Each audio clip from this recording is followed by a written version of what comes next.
On est là pour plein de raisons. La première chose, c'est notre salaire qui est toujours pareil. On fait 20 ans, 30 ans, 40 ans de carrière. On a le même salaire. Il n'y a pas d'augmentation. On vit pour 3 jours, 4 jours et après on est en dette. Donc c'est pas normal. Voilà. Monoprix, quand il y a des personnes qui quittent la boîte, que ce soit pour un arrêt de maladie ou des retraites, ne sont pas remplacées. Alors du coup, la personne, elle fait le travail de 3 à 4. Le corps ne suit plus, le moral ne suit plus. Et on en a marre de voir les gens venir travailler avec une boule au ventre. Pendant le Covid, vous avez travaillé. On vous a vu à l'œuvre. S'il n'y avait pas de salariés de Monoprix, comment on allait faire les courses? Donc ça fait, je peux dire, plus de 3 ans quand même qu'ils sont en train de réclamer les meilleures conditions de travail et que le PDG Naouri ne les écoute pas. Donc c'est pour ça que je dis jusqu'au bout. Tant qu'il n'y a pas de satisfaction, on va jusqu'au bout.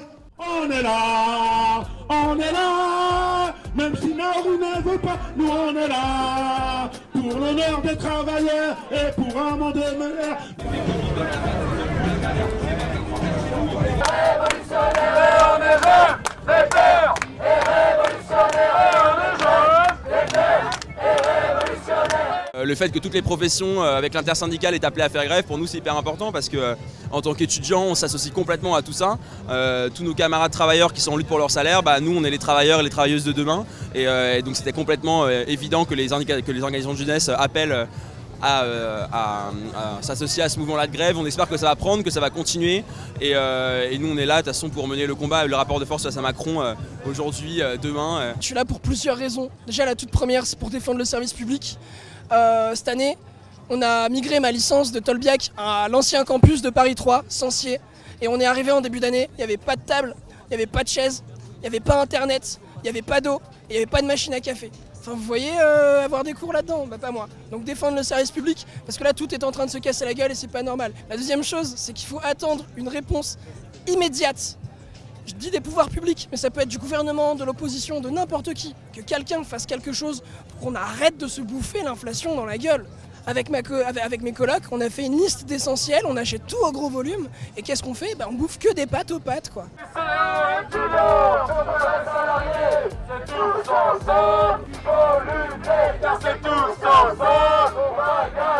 Aujourd'hui on est là parce qu'on revendique l'attractivité des hôpitaux, des EHPAD et de l'action sociale. Et cette attractivité-là, elle peut prendre naissance que sous un angle certain de politique publique qui consiste à augmenter nos salaires pour fidéliser le personnel et avoir envie de travailler à l'hôpital, évidemment. Réouvrir les écoles sanitaires et sociales. Et ensuite, nous revendiquons plus que jamais 200 000 emplois pour tout notre secteur. Donc, comme je vous le disais, on continue à revendiquer, mais à revendiquer non pas pour se faire plaisir, mais vraiment pour nous entendre. On réclame bien sûr une augmentation de salaire. On travaille dans des conditions terribles. Souvent nous voyons nos collègues en souffrance, des collègues qui n'en peuvent plus, en dépression par rapport au surplus de travail, un manque d'effectifs énorme. On est un petit peu les oubliés, on va dire, de la fonction publique territoriale. Et dans les finances publiques aujourd'hui, les fonctionnaires, on est peu rémunérés. On perd beaucoup de pouvoir d'achat, on a été augmenté que de 3,5% pour l'indiciaire, mais on a des primes qui, elles, n'ont pas bougé depuis 2007. Donc en fait, on est loin d'avoir été augmenté de 3,5%, mais plutôt de 2,5%.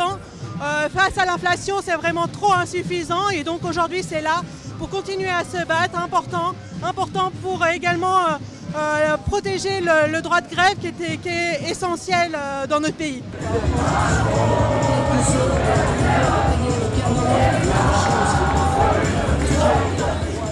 Pour tout le monde, il y a pour l'instant un seul mot d'ordre qui fait converger, c'est les salaires pour ceux qui travaillent et pour ceux qui, comme moi, sont pensionnés. C'est la pension, donc c'est la vie chère, c'est pouvoir vivre, on dit dignement, après tout je ne sais pas trop ce que c'est vivre dignement, mais en tout cas c'est pouvoir, pour ce qui nous concerne, nous qui sommes pensionnés, c'est pouvoir avoir des loisirs, c'est pouvoir déjà se soigner, avoir accès aux soins.